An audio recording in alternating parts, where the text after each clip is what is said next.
Fuentes. Él es traumatólogo y vamos a hablar sobre esos trastornos musculoesqueléticos y el impacto que tiene nuestras actividades laborales, pero también diarias y cotidianas en estos trastornos. Gracias por acompañarnos. Bienvenido. Gracias a ti, Daniela, como siempre, por la invitación.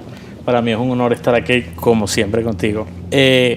Los trastornos musculoesqueléticos son las alteraciones producidas al aparato locomotor.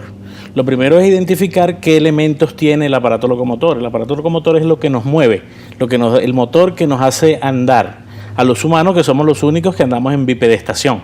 Somos los únicos en este planeta que andamos sobre dos pies.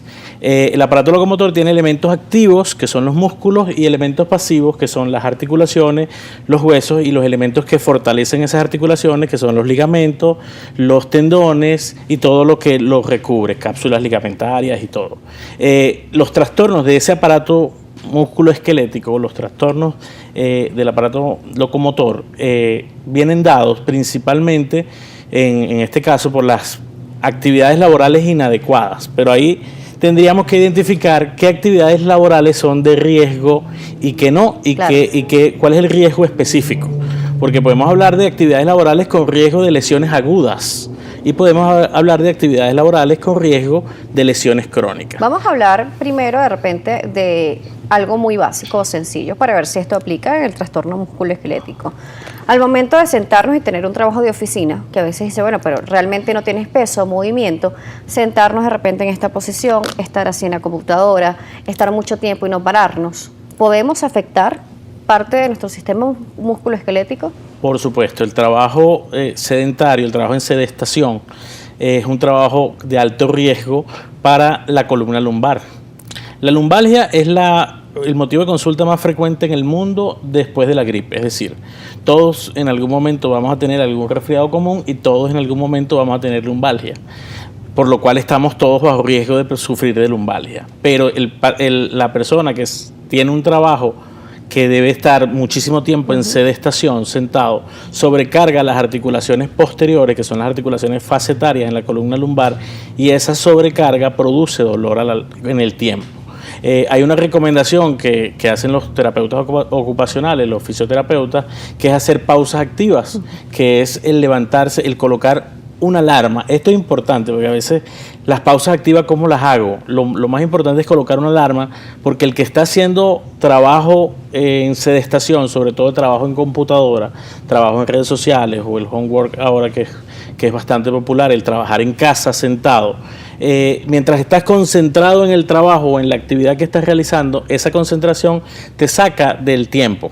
Como Einstein nos decía que el tiempo es relativo, bueno, la relatividad del tiempo de estar sentados, la persona puede estar 5 horas sentada, 3 horas sentada y no darse cuenta. Entonces hay que colocar una alarma en el celular, una alarma en la misma computadora donde estás trabajando, de por lo menos cada 25 minutos, máximo cada 45 minutos, para levantarte, hacer ejercicios de estiramiento, hacer algún tipo de actividad. ¿Tener problemas de la cervical también? Sí, los problemas de la cervical también son bastante frecuentes en los pacientes o en las personas que tienen trabajos en sedestación, pero también en los que trabajan en líneas de repetición o en las actividades muy repetitivas, que tienen que hacer una actividad específica durante todo el día y el movimiento es repetitivo. Eso puede provocar dolor cervical, dolor lumbar o alteraciones incluso dependiendo del movimiento que realiza. ¿Túnel carpiano? Túnel carpiano, epicondilitis, tendinitis del supraespinoso, tendinitis del manguito rotador. Son lesiones bastante frecuentes por la sobrecarga de los movimientos a repetición. Claro, porque tenemos lesiones o trastornos que pueden aparecer tanto en un trabajo que sea más sedentario y uno muy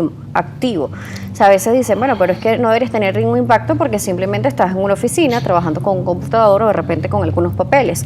¿Por qué tenerlo? Y ahí está la responsabilidad tanto de la empresa y también sobre el trabajador, por eso es salud ocupacional, ¿no? Exactamente. Por eso, y terapia ocupacional, que es el que se encarga de reinsertar o de orientar al trabajador en su actividad sin lesionarse. Porque al final la lesión es costosa para la empresa, es costosa para la familia del trabajador, es costosa para el trabajador. No solamente desde el punto de vista económico, sino la baja laboral por alguna actividad inadecuada, por dolor, produce gastos inesperados en la empresa.